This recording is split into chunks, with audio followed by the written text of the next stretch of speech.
out here in the pasture with Buttercup, and I've just moved her onto a new section of the pasture to graze this nice tall green grass.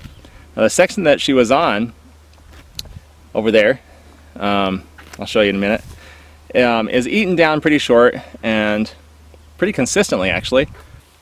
This style of sectioning off parts of the pasture, the grazing area, is, well, specifically if it's in small sections, is what is known as intensive rotational grazing. And I'll show you what happens to the grass if it's not rotated.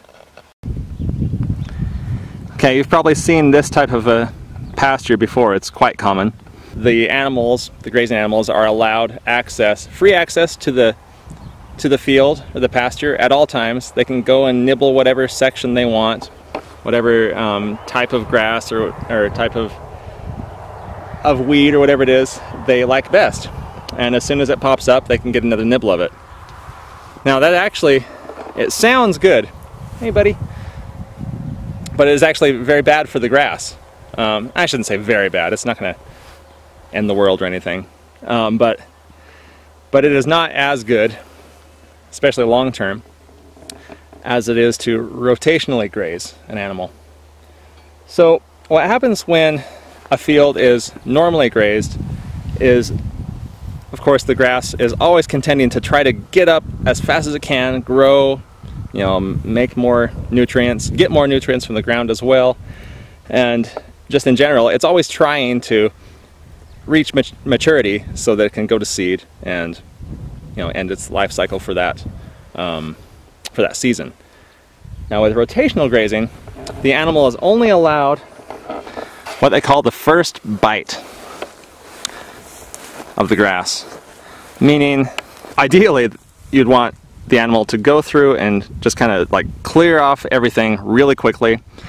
As soon as they take a bite, they go to the next section. I mean, the cows kind of meander everywhere, but in a very quick fashion, a matter of a day or two, they would just nibble down everything and get it really short. So kind of like mowing a lawn.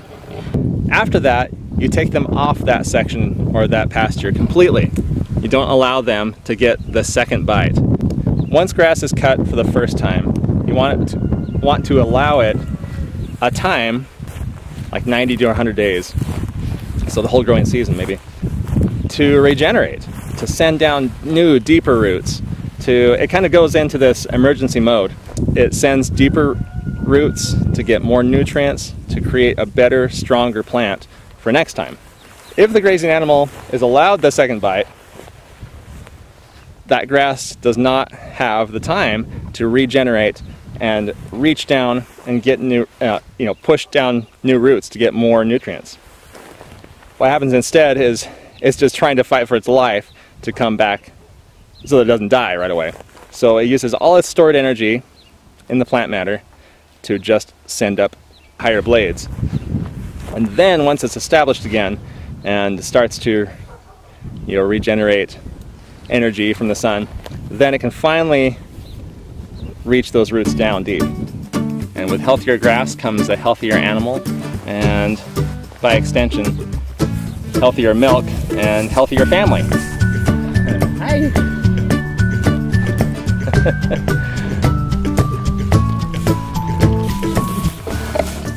You can see she's going all over the place. She's certainly not being mechanical about it. She's just glancing around and seeing what looks yummiest to her and going straight to that section. But I've only allowed her to be on this one section.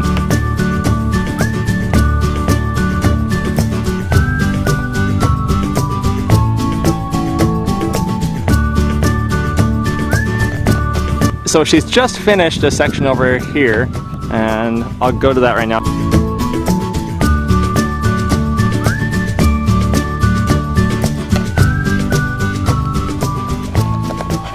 Okay, now we're down a couple hundred feet from where Buttercup currently is in the new section. So here behind me is where she was grazed this past week. And you can see pretty clearly where the electric wire is, because you can tell that this grass is quite a bit lighter and newly mown. This is a week ago, and this hasn't been grazed since last fall. Now on the other side of that fence was about 3 weeks ago, and 4 weeks, and 5 weeks ago, and that was about it. That was when we started grazing this year. Last year was the first year that we did this, and we managed to quickly turn this pasture, this field, into a nice field of grass. It used to be pretty much just weeds. Obviously there was grass in here, otherwise it wouldn't be here now, but it was just not as healthy. I mean, you can tell when grass is healthy and not when it's not. I've scattered alfalfa and clover seeds out here, so the diversity of the grass here, or of the stuff here, has been increased. So that's another thing that we're doing for the health of the cow, and by extension, us.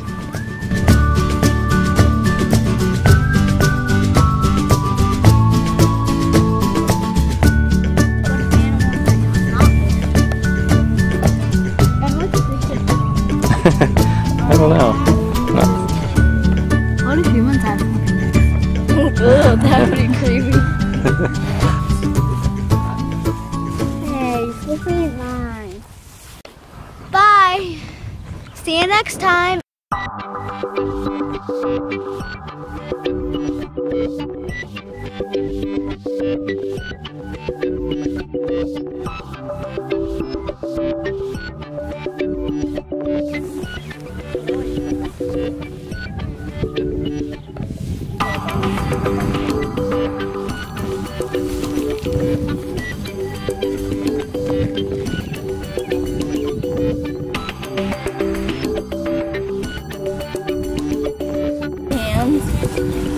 Try this.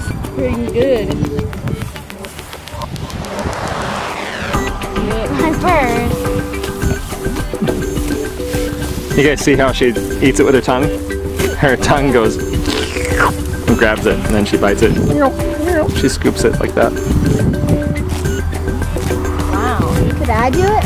Buttercup's the best lawnmower ever. Yeah. I would feed a cow right now. Is that yummy? No. No? What's it taste like? Grass. Tastes like buttercup milk. It does. Buttercup milk does not taste like grass. It tastes yummy. Okay, try the roots.